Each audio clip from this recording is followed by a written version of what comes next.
I was being hastily pushed down a hospital corridor while laying horizontally on a wheeled stretcher with my closest kin beside me. I had suffered a severe accident, was fatally poisoned, or was taken by a terminal illness, can't quite exactly recall, but I had the adamant assurance that that would be my last night on earth and the last time I was seeing my family. On those soon-to-be last moments alive, I conjured the strength to produce with my weak and fading voice a film recommendation to those about to outlive me, a work that I was certain it would not leave them cold, but instead survive in their memories as a dignified example of the power of cinema to move people, a movie to impel them to leap into the fathomless realm of the seventh art in an attempt to pass on to them this lifelong, all-consuming passion. That movie was The Return, and that event was the dream I had on the night I had first watched it, more than a decade ago, after consuming a generous amount of red wine.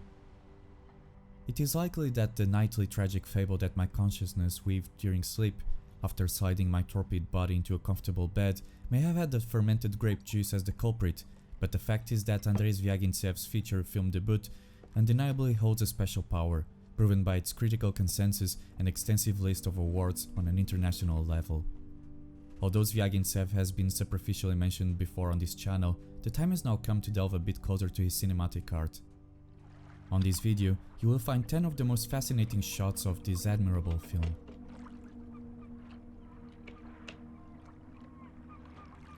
The first shot worthy of mention is seen early in the film during its opening sequence. Through its wide depiction of the space in which the action unravels, one witnesses a half of the film's duo of young protagonists, Ivan, abandoned in the watchtower by the sea, which had been converted into a diving platform by the kids living close by. The sense of isolation is heightened by the windy environment and the visible expanse within the canvas, revealing the tower and the jetty connecting it to the shore in a silhouetted fashion against the clear skies that are softly and evanescently lit by the fading orange glow of the golden hour and perfectly mirrored in the waters.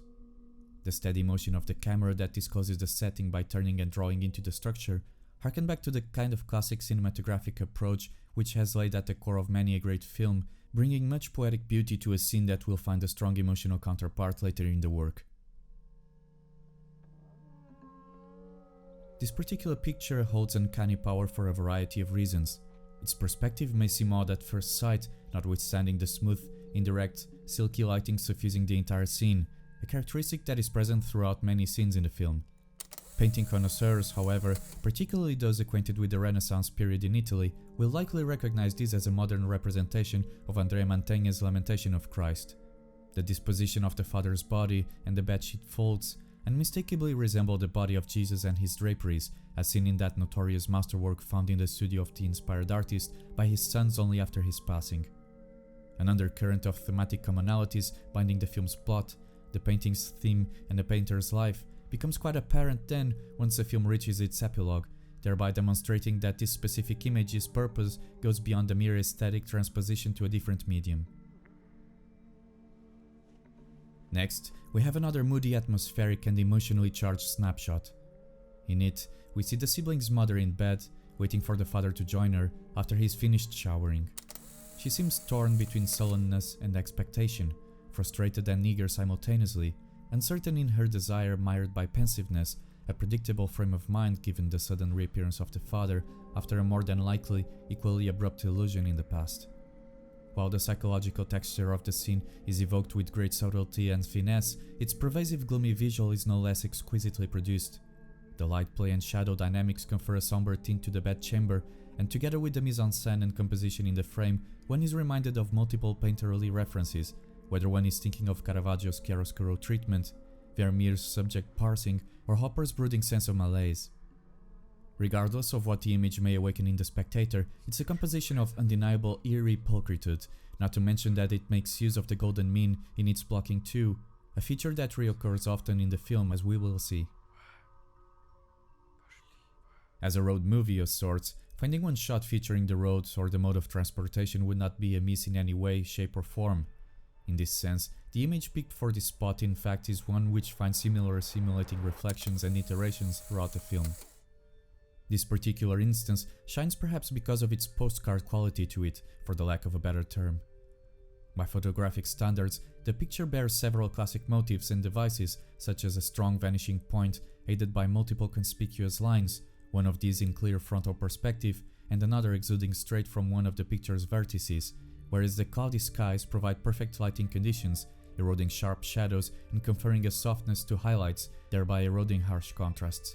Additionally, the dark utility post cut out from the light greenish sky, leaning sideways, add another layer of lyricism to a scene withdrawn from urban bustle, one in which a single car owns the entire roadway, perhaps a common sight in the humongous expanse of inner Russia. Now what we have here is an extremely deceptive shot. At surface and by itself, it seems like a completely mundane picture, bereft of any particular interest. Yet, there's something brewing beneath its veneer of banality. Whilst irregularly framed according to the rule of thirds, its distant projection from the viewer allows the subjects to exchange a brief conversation that goes unheard, but which in fact remains perfectly clear given the context in which it develops. This comprehension of the superfluous tendency to present and emphasize each and every line of dialogue exchanged in common films tells much of Zvyagintsev maturity as an up-and-coming director, but more stimulating even is the curious and unexpected dynamic that depicts the two subjects exiting the scene through the limits of the canvas exactly at the same time, despite their departure happening from an off-centered point. It's a tiny, almost invisible detail that doesn't impact the plot or enrich the action in any way, but comes across as an ephemerality that adds to the lyrical nature, spontaneity, and matter-of-fact character of the film. This singular image is hands down one of the most stunning in the film. From within the shadows encircling a visible portion of the lake, tinged by the light blue hue reflected from the sky, a finely cut double silhouette emerges displaying the companionship of the two siblings fishing, their backs turned to the audience. It's a plain but arresting snapshot of serene, contemplative tone that perfectly blends the aesthetic identity and emotional framework of the film to great effect. Fishing was the activity the father had picked to have some time spent with his offspring and make up for his extended absence. It is indeed the main drive and core of this trip, and after a cold reception and slow-burning development, it seems to have worked not only in bringing the trio closer together, but especially in here, in binding the two youths that are so often seen squabbling in typical brother fashion. Mikhail Krichman, the director of photography, here only in his second feature film, establishes in uncluttered and modest fashion his keen visual sensibility, one which will effectively also make itself seen in all the following films with Zvyagintsev, demonstrating the Russian DOP's inspired talent. Amidst the many gorgeous scenes conceived and captured by Zvyagintsev and Krichman, one of the highlights beyond shadow of a doubt is this shot. A beautiful photograph by all standards, it features the usual subdued natural lighting provided by the cloudy atmospheric arrangement, a triple horizontal layering of differing tones and constitution, a rigorous visual structuring following the golden ratio, and separate dynamics comprised by Ivan fishing while sitting on the tree branch, the circling birds that hover next to him, and the lake's surface rippling induced by the wind. Ivan, which until then had proved to be a tough cookie towards his father, seems to have surrendered in a way and ends up persuading himself to catch additional fish in the hopes of reaching out to his progenitor, therein lying the emotional crux of the scene. As an extra, have a look at this alternate shot from the same scene, preserving much of the attraction still, despite being differently framed and depicted. There's something mystical about this image. The trio of characters is unconcernedly walking in silence away from the camera and towards a forest that gets thicker as one moves in a fashion somewhat resembling the trio of adventurers looking for the magic room in the zone of Andrei Tarkovsky's Stalker. Maybe it's the fact that the sun escapes the opaque density of a passing cloud right there and then, thereby begetting assorted flickering patches on the pale green grass. Or maybe it's the collection of backlit trees that form an uncanny vertical pattern that comes across in a sort of grid or fence-like disposition, recalling for a moment Paolo Uccello's grandiose and mesmerizing hunt in the forest. Regardless of any references or inspiration, it's a shot that defies any attempts at interpretation. The image speaks for itself in its unabashed telluric power, sprinkled with a dash of unspoken ineffability, relinquishing any need for verbalization. This is an unconventional frame selection, one will be forced to admit. Usually, the most striking shots in a film tend to have a certain monumentality, extravagance, dynamic or complexity to them, or at least those are the features that will more easily capture the attention of most viewers. Still, For other individuals, there's also an irresistible allure and seductive flair in minimalism or austerity, in images that do not violently arrest one's focus, that do not produce shock or surprise stridently, that instead gently draw people into its frame in hushed, understated absorption. This is one of those instances. The large focus on the dark brown timber contrasts with the light green and bluish hues of the exterior space enclosed in a tiny crevice produced by the windowsill and the upper limit of the canvas, thereby highlighting the presence of the siblings in their diminutive framing allocation.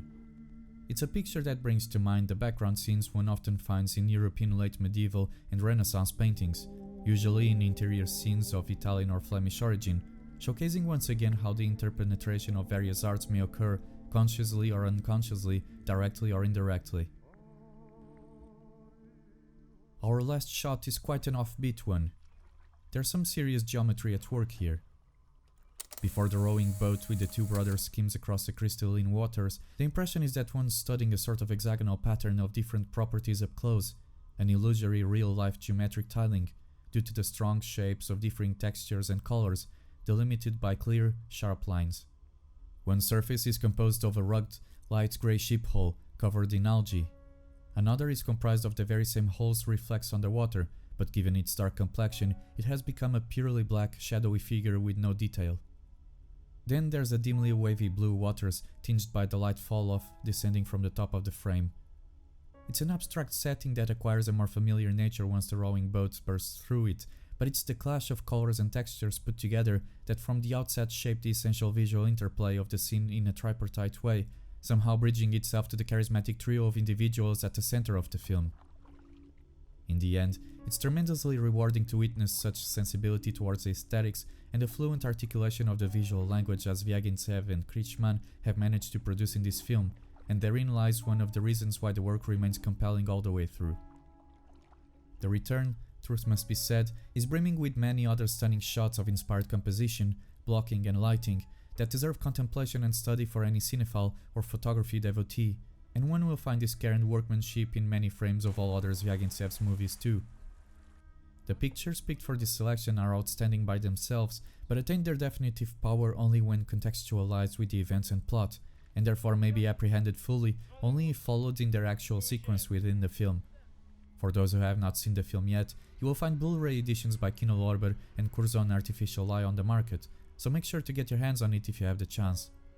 As always, thank you for listening, and I will see you next time.